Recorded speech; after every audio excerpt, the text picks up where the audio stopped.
Every game has a first-time user experience, or FTUE, and it typically takes place over your first session.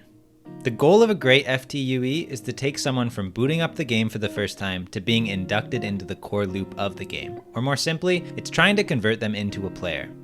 League of Legends has reached over an assumed 180 million players, and I don't know if you've tried to get someone into or tell someone about LoL, but it is immensely intimidating to explain.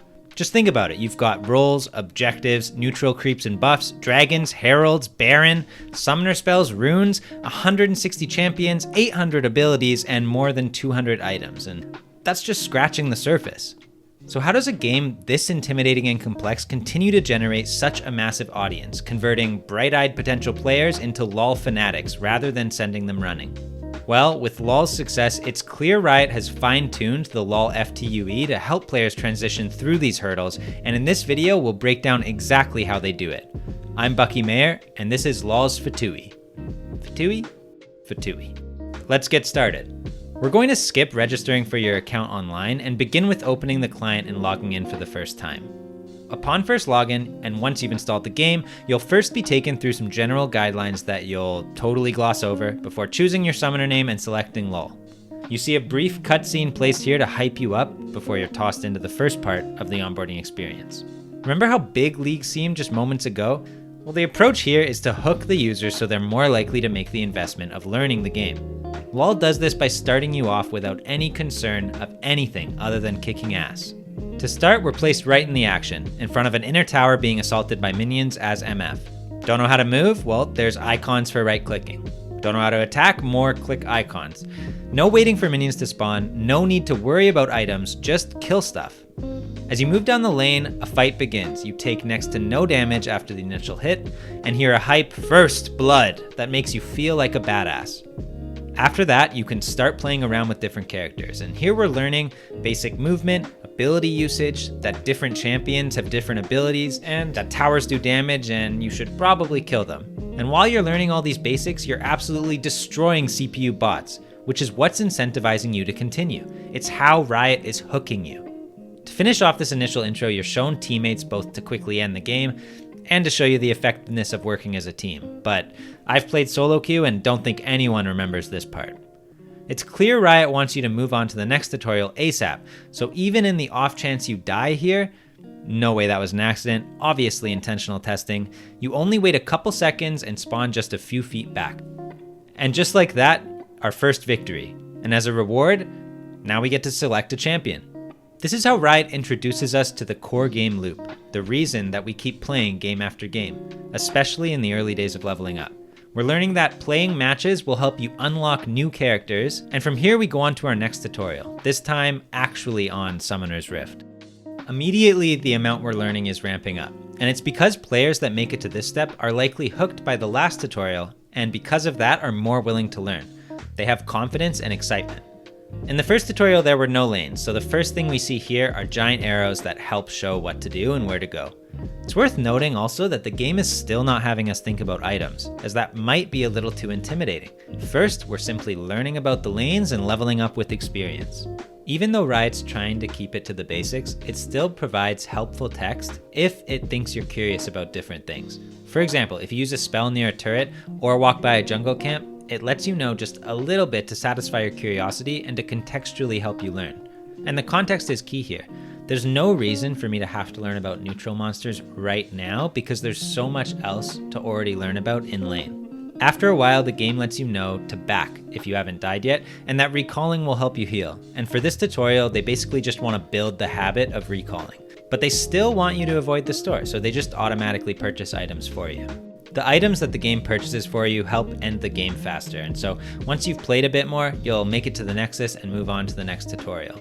So great, in this tutorial we learned about the game map, about leveling up and experience, and that we can always go back to the base for healing. And just after 6 minutes of that second tutorial, we're ready to learn how to shop. At the start of the third and final tutorial, Riot blocks you off and explains how to buy a starting item. Opening the store and seeing 200 or more items would be super intimidating to a new player, but thanks to the suggested items, it's not. Instead, it gives you the feeling of choice and variety, but with extremely low risk of making a bad decision. From this small interaction, you've learned that there's a shop, items are important to buy, and that they cost gold. So naturally, the next thing to learn is, well, how do I earn gold? So that's why you'll receive a quest teaching you to last hit minions. And as you last hit minions, you'll visually see inflated gold numbers. And this small touch both speeds up the tutorial by getting you more money and thus more items, but also building an understanding that last hits give lots of gold and are therefore important.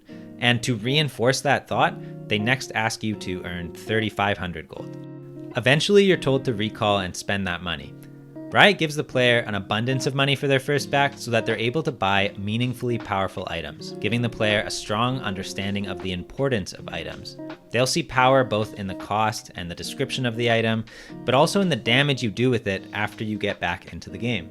And so players can play a bit more, feel the power of the items, back, maybe buy a few more, and they'll eventually win the match, ending the third and final tutorial. And this time, instead of being rewarded with a champion, you'll earn blue essence, which is the currency that helps you purchase champions. Earning blue essence reinforces the core loop and gets the player one step closer to eventually monetizing with Riot points. So it's likely been about 30 minutes now, and as a player, I'd have just over 20 minutes of meaningful gameplay experience with a champion of my choice on top of everything else that I learned. So from here on out, the player will see play in the top left and have access to journey in home, which gives them a set of kind of starting objectives to keep them playing.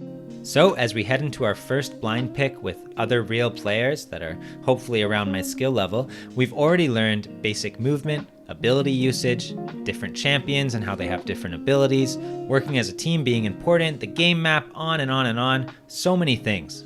And after just 30 minutes, I'm ready to go. Now, League's a very complex game, and while there's still a ton to learn, there's no rush.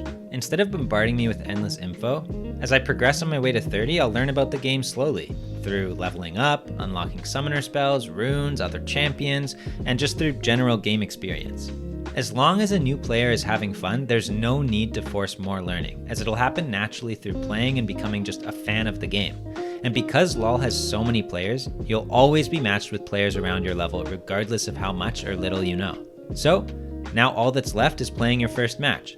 Maybe you feed a little, maybe come back and win in the end, maybe get some honor, and unlock your first summoner spells, which you can't wait to try out next time. And just like that, you've completed the Fatui for LoL and can call yourself a League of Legends player. So some key ideas that stood out to me in this Fatui were skipping to fun, where Riot introduces the player to the action first before learning how it works. Prioritizing what's important, where you learn about abilities and movement, but not so much about jungle creeps or what Baron does. Pacing and contextual tips, where if the player is curious, you'll let them know, but you're trying to generally pace out the core parts of the gameplay. And finally, rewarding play. So a player is able to choose and have some agency in their choice of reward, and it's a meaningful reward after the tutorial to get them to keep playing and keep them invested in playing. Anyways, that's it for this video. I hope you were able to learn just how Riot got you addicted, or what you missed out on when you learned 12 years ago like me. I'm Bucky Mayer, and I'm excited to make more videos like this in the future. And if you're excited to see them, I'd love if you subscribe. And I'd like if you liked. Thanks so much for watching, and I'll see you next time.